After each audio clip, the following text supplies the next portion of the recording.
Welcome back to Castlevania Lords of Shadow Mirror of Fate, Diary of a Wimpy Vampire. I don't wanna! I can't do this anymore! Oh, I got a paper cut on this scroll! Oh. They really want to hammer home that these marionettes are loaded with the souls of humans. The puppets are people! Ooh. Ooh. I knew it couldn't be that easy. Oh hey, it's Richard Ridings again. Much better. This way, I'll be able to deliver your remains to the toy maker. The Toy Maker is the least threatening James Bond villain. So, it's worth repeating. I mentioned it in the Lords of Shadow 1 LP. But Richard Ridings is also the voice of Daddy Pig from the Peppa Pig cartoons. Anyway, this boss sucks. Not as much as the Reaver did, but he's pretty close.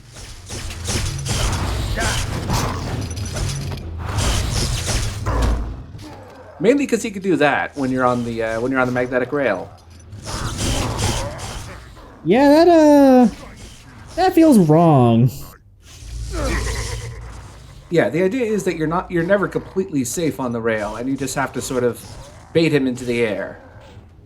Which, again, it's an idea I like in concept, but the execution doesn't really work. I'm still trying to figure out what exactly he is. His name is the Demon Lord. I have no idea what he is beyond that. Oh shit, I was wondering where I recognized Richard Ridings' voice from. He's Mikkel from Xenoblade Chronicles. Oh. Well, in my heart, he will always be Daddy Pig. Oh yeah, I'm sure most people recognize him from there, but like I'm just wondering why that laugh sounds so familiar.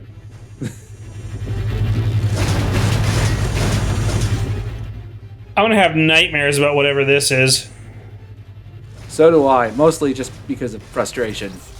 You have a limited time frame in which to attack those two switches, and generally you only have one at a time. And also you have a limited amount of time you have to. You can block those. You don't have to do a synchronized parry, but you only have a very short time frame to react to that attack, especially if you don't know it's coming. Huh. Well, I'm glad the game told you straight up to just block, I guess. It does, but you also only have like maybe a second or two to react, and it's that kind of surprise attack that you don't really know is there, unless you're expecting it. The stopwatch is very useful. For some reason, I never thought to use the stopwatch during these sections. I don't know why. I'm still not positive what exactly that machine is. It's a recharge thing, I guess. At least those aren't Quickman lasers. That is true. Wait, Chaos, don't give them ideas. I don't think they're big enough assholes to put instant death lasers into this. Oh, well, maybe. Maybe the QTE. What?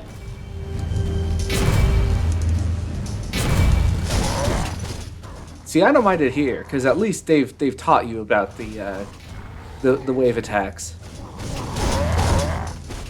I don't understand the whole hold you to the electricity thing. Me neither. There is like electricity has been used in bosses before in Lords of Shadow 1, but not in this context. Like there's like this game's version of Frankenstein's monster, which is a mechanical crab. It plays into more of like a young Frankenstein theme, to the point where this version of Frankenstein is actually Friedrich and not Victor von Frankenstein. I'll admit I've never once considered the form of Frankenstein's monster to take a, to be a crab?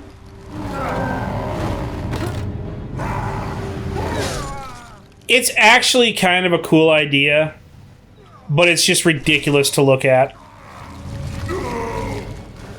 Oh god, the Demon Lord's gonna have the worst hickey in the morning. Damn it. Was it? Does he have Red Bull for blood? Yeah, because it gives you wings. Double jump. And glide. Someone will like my joke in the comments.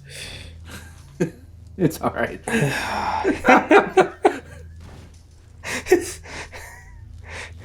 Yeah, basically, the demonic wings, they're a significantly worse version of the double jump from Lords of Shadow 1. I'm kind of impressed you can make a double jump worse. Well, they give you a little bit of a glide, but they don't have the power or that oomph that the double jump from Lords of Shadow 1 did.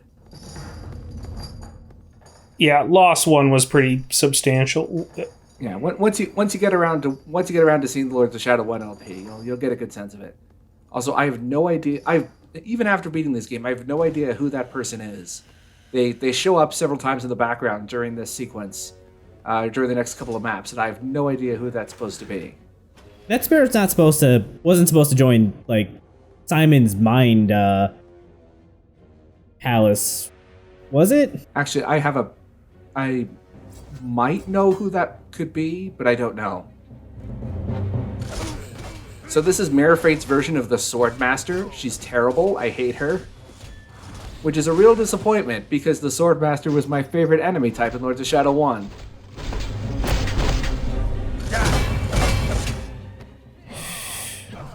Oh my god, they've ruined it. Yeah, this is the one I'm really disappointed about, that they ruined the Swordmaster. The Swordmaster was incredibly fun in the first game. And there's no more brutal QT, I'm guessing. No. Aw, come on! Yeah, that sounds kind of lame. It's just the type of just evenly matched duel atmosphere that they were going with the Swordmaster in the original is just really ruined on a 2D plane.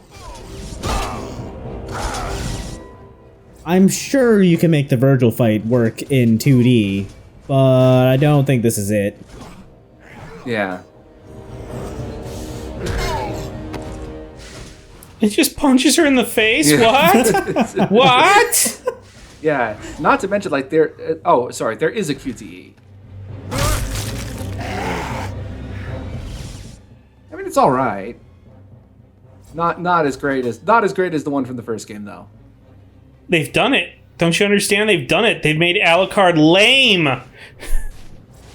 No, this Alucard will redeem himself in Lords of Shadow 2. That just means we're stuck with lame Alucard for 3 more videos. 1 more video.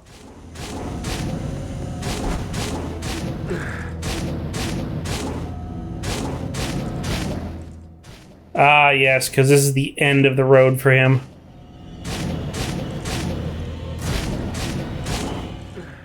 Okay, what's the... Oh, there we go. Yeah. Is this that one bit from Edda and Eddie where they took away Ed's stairs? I think so. That's disturbing. Oh, and I think I remember what happens at the end here. Yeah. Uh-huh. The universe has many doors, Ed boy. I totally forgot about that. Oh, this level. I hate it so. You're supposed to jump further up and then glide over to the staircase. Like, ridiculously specific solutions to mundane movement things are not great for this type of game.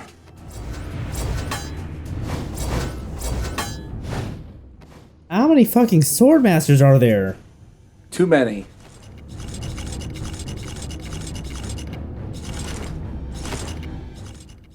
You know it's bad when they're making you skip your previously favorite enemy type. Yeah. I mean, Lords of Shadow 2 doesn't have them, but then again, they have almost all new enemies, so it's a little more excusable there. Like, off the top of my head, I cannot think of a single enemy type from the first game that returns in the second. So, it's not like they, brought back several enemies and then just didn't include the Swordmaster. Well, it's also like they didn't do blatant asset reuse, so... Right.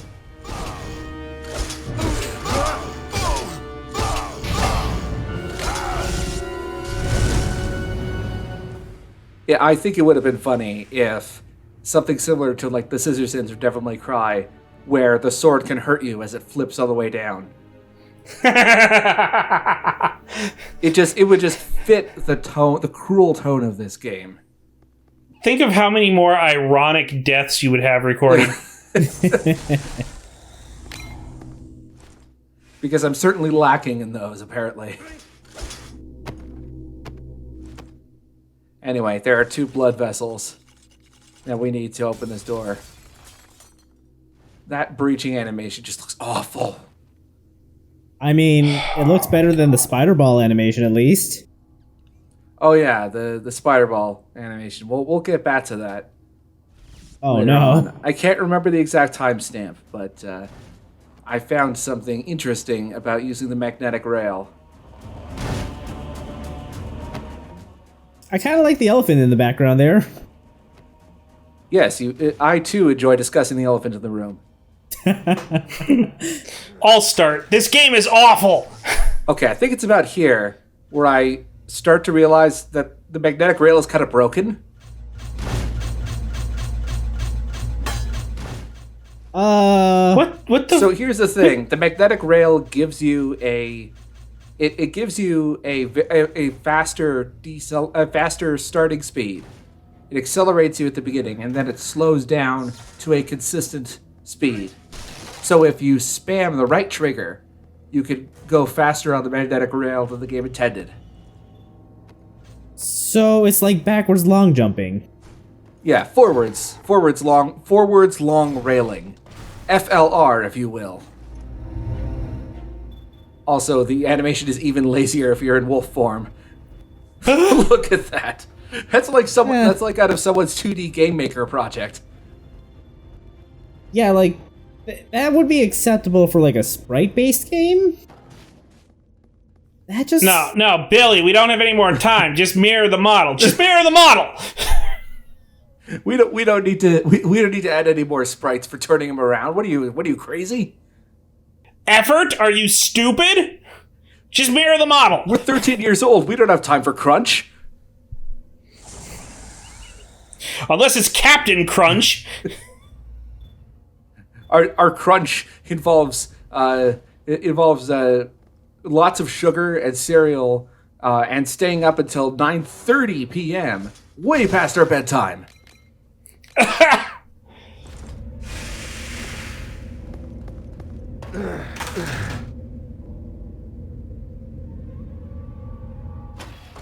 Oh, if I remember correctly, this is a timed door. What? No, this isn't it. No, there is a timed door later. I do remember that. But why? Actually, if I remember correctly, the timed door is in the clock tower level, which we have to revisit. Oh, that's fun. Fun is one way of putting it, I guess.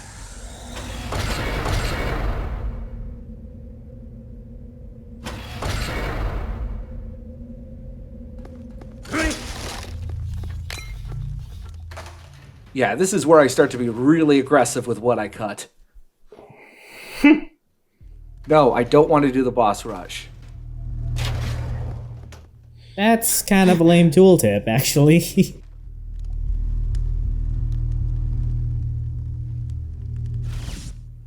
This infernal machine has already taken the life of too many of my comrades.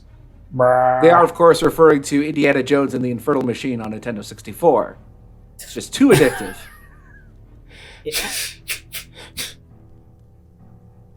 We focus on one bad game at a time. Itchy, tasty, these scrolls are not. I also like how the toy maker is forcing people to watch his tragic backstory as like a melodramatic play.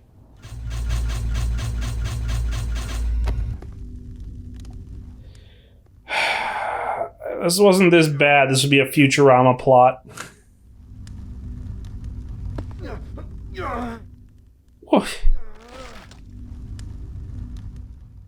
I think that's what passes for a glory kill in this game. Why? What was the point? They want to do like a fake out jump scare, I guess. That was a thing that existed.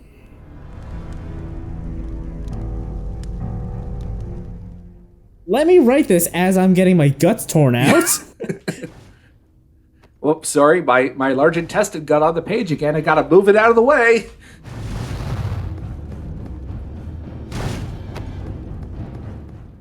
Oh, sorry. I hope they can read this. My liver just got squirted right all over the page.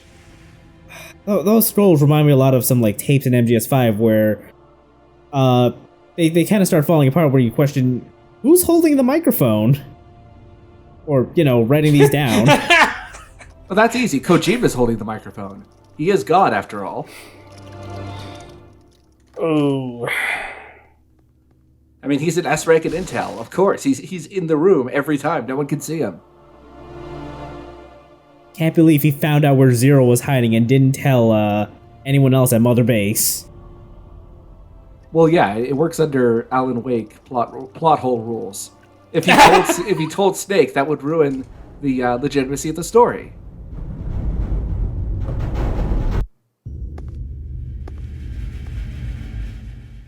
We made zero progress throughout the last 3 videos.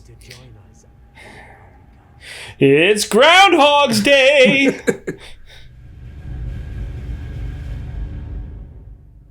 What the hell kind of face was that, Dracula? I think I know what the thumbnail for this video is. It seems fate has given me a second chance. I have come to finish what I started. I know why you have come. I had hoped you would stand with me, son. Hope that you would understand. When you're coming home, son, I don't know when. But we'll be together then, Dad. You know we'll have a good time then. Look at me. You've made me a monster. Father. People made these mouth flaps for the HD version. Yes, for the HD version. Just think of how silly this was in the 3DS version, when their mouths didn't move at all. Let him go. This is between me. I suspect these same people went on to paint buttholes on the original cut of Cats.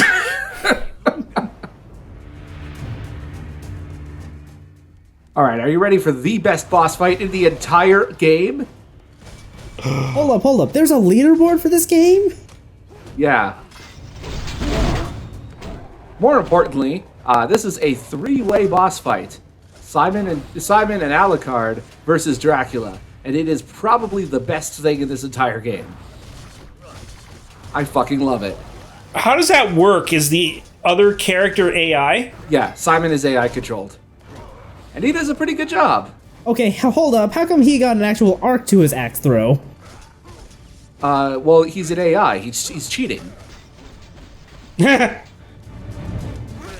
Also, this is kind of what I imagined what the final fight in Castlevania 3 was intended to look like, or be depicted. Yeah, this very much has an old school Castlevania crossed with Star Wars feel to it. Especially given the way that Dracula's throne is framed, and there will be a phase later on that has a very Star Warsy vibe to it. Smell my coat.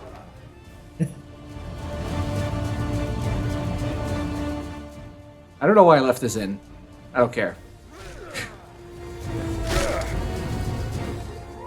I'm not cutting this out. The boss fight's so nice you had to do it twice. It really is a good fight. It is easily the highlight of this game. That's not exactly something I want to hear when we're only 2/3 of the way through. I mean, there are a couple of fights that are almost as good.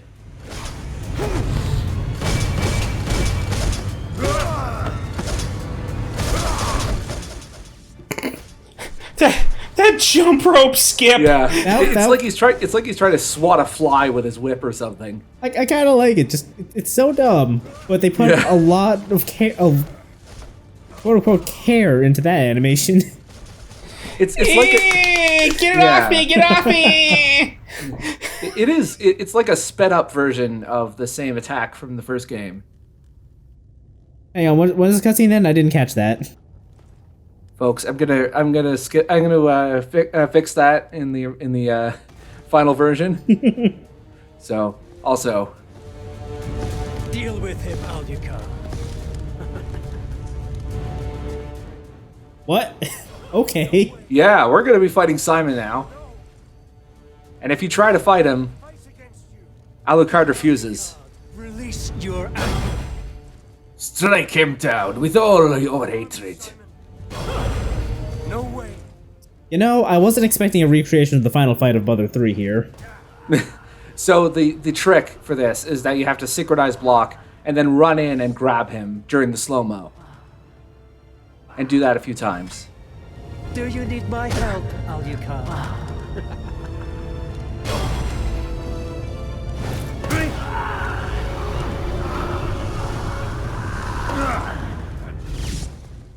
I think this is a neat idea, but I don't Yeah. know if this is the engine for that. This is a neat idea, except I don't think he should be using sub-weapons during this phase because you cannot synchronize parry them. That too. That kind of throws an axe into things.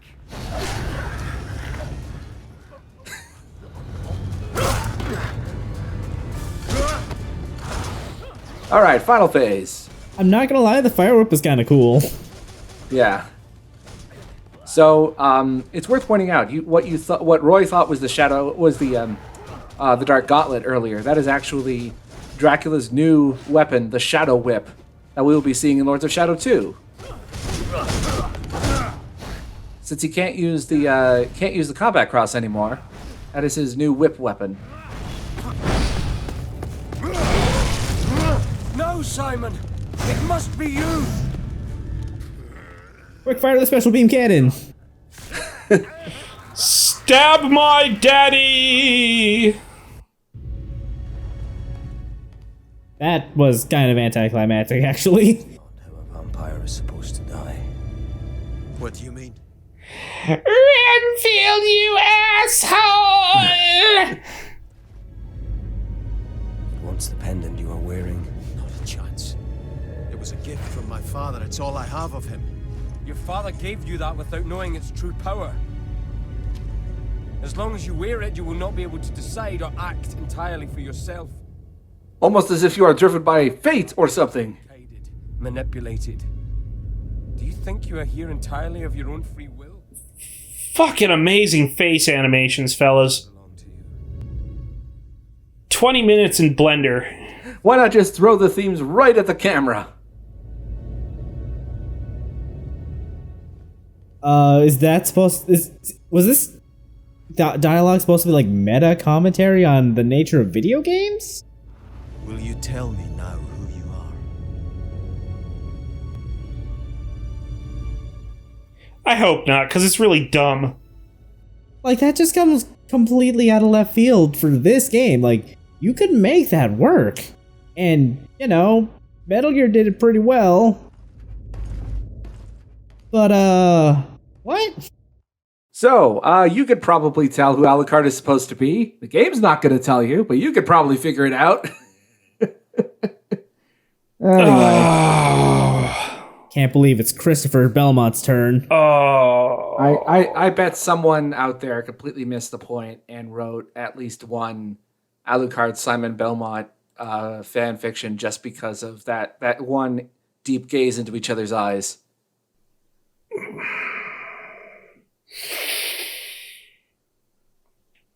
Oh, that deep gaze pains me. Especially since if you've been paying attention, you know what it's supposed to mean. Anyway, on to Act 3.